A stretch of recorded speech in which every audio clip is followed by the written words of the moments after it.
Heavy দারুণ হয়েছে ভালো yummy. Hi friends, welcome back to our channel স্বর্ণ ওয়ার্ল্ড। তোমরা সকলে কেমন আছো? আশা করি খুব ভালোই আছো। আর এখন সন্ধ্যে 6টা বাজছে। আজকের ব্লগটা আমি এখান থেকেই শুরু করছি। তো শনিবার এই রবিবার যেহেতু তোমার ছুটির দিন আর তোমার বাড়িতে সবাই ছুটির দিনে থাকে, ওই জন্য রবিবার স্পেশাল দিন বলে মনে করা হয়। এই স্পেশাল দিনে সন্ধ্যাবেলায় না কিছু স্পেশাল কিছু খেতে ইচ্ছা করে। তো সকলেই আমরা ভাবছি যে কিছু একটা খাবো, কিন্তু বাইরে বাজারে গিয়ে সেই স্ন্যাক্স জাতীয় কোনো কিছু খাবো, প্রায় দিনই তো খাই সেখানে বাইরে গিয়ে। তো আজকে আমরা ঠিক করলাম যে বাড়িতেই কোনো স্ন্যাক্স বানাবো।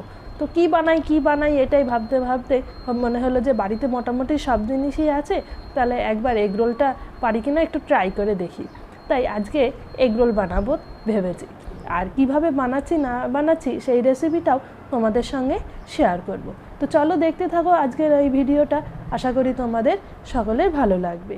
তো বন্ধুরা দেখো, হোমমেড এগরোল তৈরি করবার জন্য আমি একটা পাতি লেবু নিয়েছি, আর ঘরে একটা তোমার এরকম ছোট গাজর ছিল, সেই গাজরটা নিয়েছি, আর শসা নিয়েছি, আর যেহেতু আমরা 3 জন ওই জন্য 3টে ডিম নিয়েছি, আর এই হচ্ছে তোমার রুল ময়দা, যেটা ময়দা আর কি বলে সেই জিনিসটা।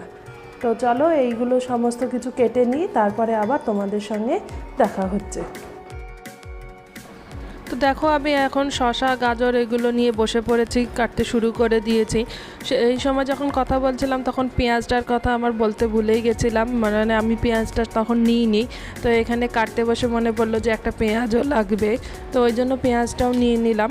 আর শসা গাজর পেঁয়াজ সব একেবারে সরু সরু কুচি কুচি করে কাটবো, আর তারপরে তোমার লেবুটা কাটবো। তো চলো এখন এইগুলো কেটে নিই।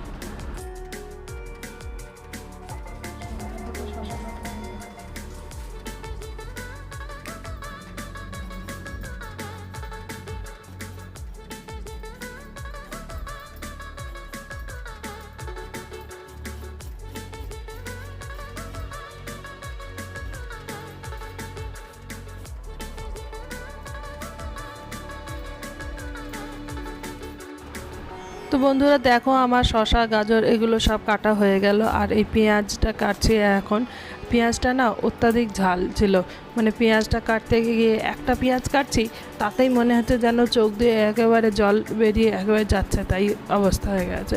তাই এই পেঁয়াজগুলো এবারে কী হয়েছে কি জানি যে খুবই ঝাল, মানে একটা পেঁয়াজ কাটতে গেলেই মনে হয় যেন চোখ একেবারে খুবই টন করছে আর জল বেরিয়ে যাচ্ছে। তো খুব কষ্ট করে এই পেঁয়াজটা কাটলাম।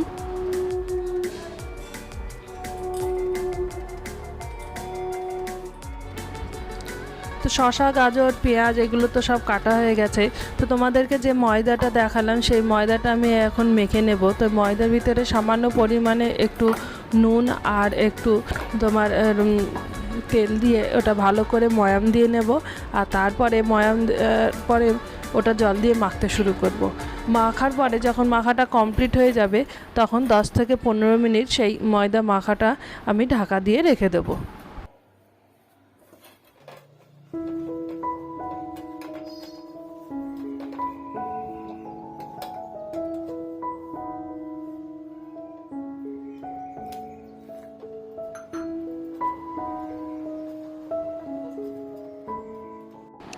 তো বন্ধুরা দেখো আমার ময়দা মাখাটা প্রায় হয়েই এসেছে, আর এখন আমি এটাকে 10 মিনিট মতো ঢাকা দিয়ে রেখে দেবো। মোটামুটি তোমার কমপ্লিট হয়ে গেছে ময়দা মাখাটা, এর থেকে বেশি মাখলে তোমার আরও বেশি নরম হয়ে যাবে। তো ওই জন্য আমি এটাকে এখন ঢাকা দিয়ে রেখে দিচ্ছি। তো ময়দা মাখা তো আমার কমপ্লিট হয়ে গেছে, আমি ওখানে রেখে দিলাম। এরপরে আগে যে তোমার গাজর শসা তারপর পেঁয়াজগুলো কেটে রেখেছিলাম সেইগুলো ভালো করে ধুয়ে এখানটায় তোমার এই বাটিটাতে আমি রাখছি। এবার এর ভিতরে সামান্য পরিমাণে একটু নুন দেব, আর হচ্ছে তোমার যে লেবুটা তোমার কেটে রেখেছিলাম 3-4 ভাগ, সেই 3-4 ভাগ এনে লেবুর রসটা আমি চিপে চিপে এর ভিতরে দিয়ে দেবো।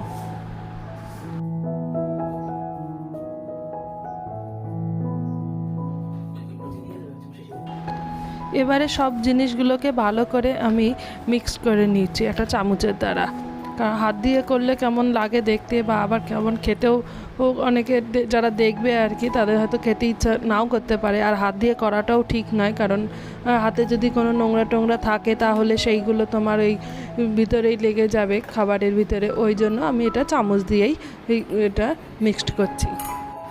আমার ওইদিকে সমস্ত কাজ কমপ্লিট হয়ে গেছে। এবার ময়দার যে মেখে রেখেছিলাম সেই ময়দাটা এখানটায় নিয়ে নিলাম, আর তারপরে এখানে বেলনা চাকতি সমস্ত কিছুই আমি এখানটায় জোগাড় করে নিয়েছি। এবার গোল গোল করে একটু বড় বড় গোল গোল করে লেচি কেটে নেব এবং তারপরে সেইগুলোকে পাতলা করে তোমার রুটির মতো করে বেলবো।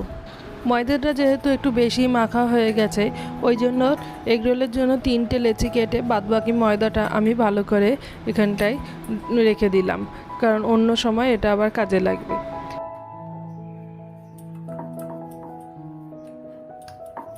তো আমার দেখো পাতলা করে রুটি বেলা কমপ্লিট হয়ে গেছে। এবার আমি তাওয়াটা বসিয়ে দিচ্ছি। হালকা করে গরম হয়ে গেলে প্রথমে এই রুটিটা আমি একটু হালকা করে ভেজে নেব। তো চলো কিভাবে এগ রোল বানাই সেটা তোমরা এবার দেখতে পাবে। দেখো তাওয়াটা গরম হয়ে গেছে আর এর উপরে আমি একটু তেলও দিয়ে দিয়েছি। তেলটা এবার চারিদিকে ছড়িয়ে ছড়িয়ে দিলাম যাতে তোমার ভালো করে চারিদিকটা তেলটা লাগা থাকে। তাহলে রুটিটাও তোমার অল্প তেলেই ভালো করে ভাজা হয়ে যাবে। তো এই জন্য আমি তেলটা এখানটায় ভালো করে ছড়িয়ে দিলাম এবং তেলটা এবার গরম হয়ে গেছে। এবারে তোমার ওই রুটিটা আমি এইখানে দিয়ে দিলাম।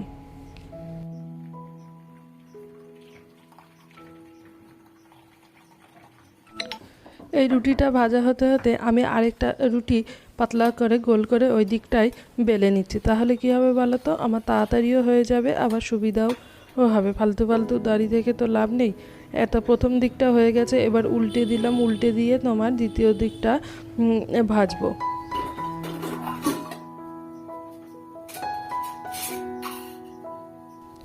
রুটির দুই দিকই অল্প অল্প করে ভাজা হয়ে গেছে। ওই জন্য এখানটায় একটা ছোট বাটিতে ডিম দিয়ে তার ভিতরে তোমার অল্প করে নুন নিয়ে সেই ডিমটাকে ভালো করে ফেটিয়ে এবার এই ডিমটা আমি এই রুটিটার উপরে দিয়ে দেব। দিয়ে তারপরে তোমার এই ডিমটাকে ভালো করে রুটিটা চারিদিকে ছড়িয়ে নেব।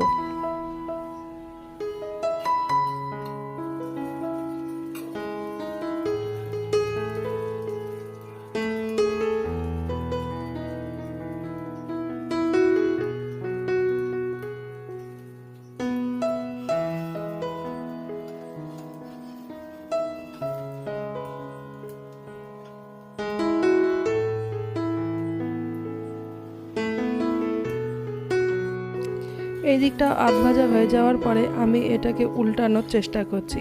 তাহলে উল্টে দিলে ডিমটা ভালো করে ভাজা হয়ে যাবে। ওই জন্য আমি চেষ্টা করছি যাতে উল্টানো যায়।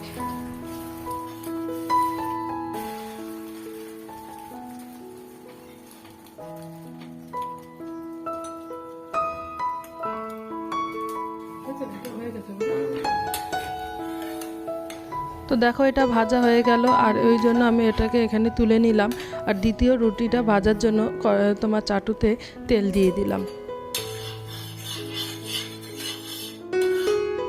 এইভাবে আমি পরপর 3টে রুটি এরকমভাবে প্রথমে হালকা করে রুটিটা ভেজে নিয়ে তার উপরে ডিম দিয়ে এরকমভাবে ভালো করে ভেজে নিলাম। তো পরপর 3টে রুটি এরকমভাবে ভেজে নেওয়ার পরে তারপরে আমি যে শসা তারপর গাজর ওগুলো কেটে রেখেছি সেইটা এর উপরে দিয়ে সেটা তোমার ভালো করে মোড়ানোর চেষ্টা করব।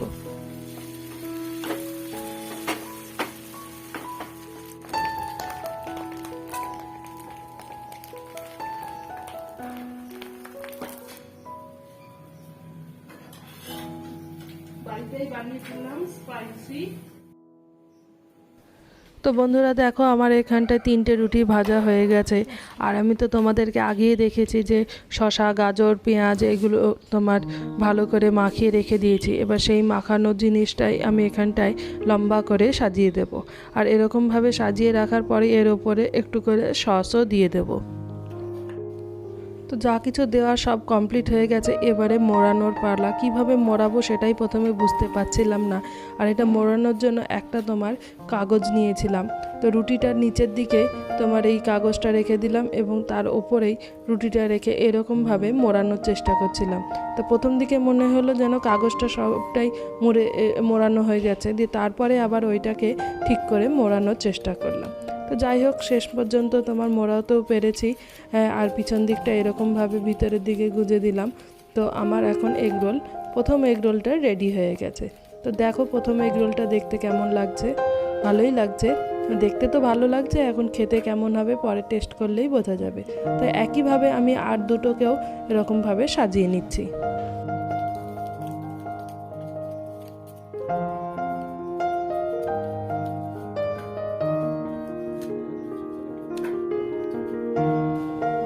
শেষেরটা যখন সাজাচ্ছিলাম তখন একটু করে লঙ্কা কুচি দিয়ে দিয়েছিলাম, কারণ আমাদের যেহেতু আমার ছেলে খাবে ওই জন্য আমি লঙ্কা ছাড়াই এটাকে মিক্সড করেছিলাম। তো আমার হাজব্যান্ড বললো যে না, এখানটায় তোমার দুটো লঙ্কা কুচি করে দাও, আমারটাই কুচি করে দেবে, লঙ্কা একটু ঝাল ঝাল না হলে খেতে ভালো লাগে না। তো যাই হোক, পরে এরকম আলাদা করে ওখানে লঙ্কা কুচি কুচি করে কেটে দেওয়া হয়েছিল।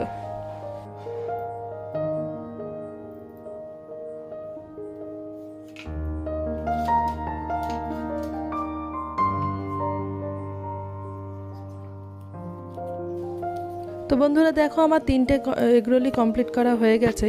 তো এবার খাওয়ার পালা, খেতে কেমন হয়েছে সেটাই আমরা টেস্ট করে দেখব। তো আমি যেভাবে এগরোল তৈরি করলাম তোমরা তো গোটাটাই দেখলে, আমি টোটালটাই তোমাদের সঙ্গে শেয়ার করলাম। তো এরকমভাবে তোমরা বাড়িতে তৈরি করে দেখতে পারো যে এগরোল বাড়িতে তৈরি করলে কেমন লাগে। তো টেস্ট করে দেখবে এরকমভাবে তৈরি করে যে ভালো লাগে না খারাপ লাগে। তো চলো আমরা এখন টেস্ট করছি। Thank you. তো দেখো, আমরা 3জন এখন বসে পড়েছি এখানটায়, 3জনে 3টে একটা একটা করে হাতে নিয়ে বসে পড়েছি এগরোল খাওয়ার জন্য। নিজে তৈরি করেছি বলে বলছি না, সত্যিই ভালোই হয়েছিল খেতে, মানে অতটা স্পাইসিও হয়নি, আবার তোমার একেবারে টাটকা, খুব ভালো লাগছিল। যে বাড়িতে যেরকম আর কি সাধারণভাবে তৈরি হয় ঠিক সেরকমই তোমার লাগছিল। তো তোমরা ট্রাই করে দেখতে পারো, খারাপ হবে না।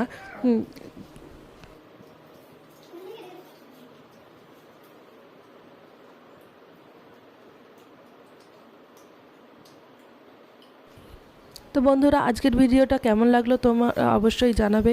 যদি কোনো কিছু ভালো লেগে থাকে তাহলে লাইক কমেন্ট শেয়ার করবে, এবং নতুন নতুন সদস্য বা বন্ধু যারা আমার চ্যানেলে আছো তারা অবশ্যই আমার এই চ্যানেলটাকে সাবস্ক্রাইব করে রাখবে। তো আজকের ভিডিওটা এতটুকুই, আবার পরবর্তী নতুন কোনো ভিডিওর সঙ্গে তোমাদের সঙ্গে দেখা হচ্ছে। তো ততক্ষণ তোমরা ভালো থেকো এবং সুস্থ থেকো।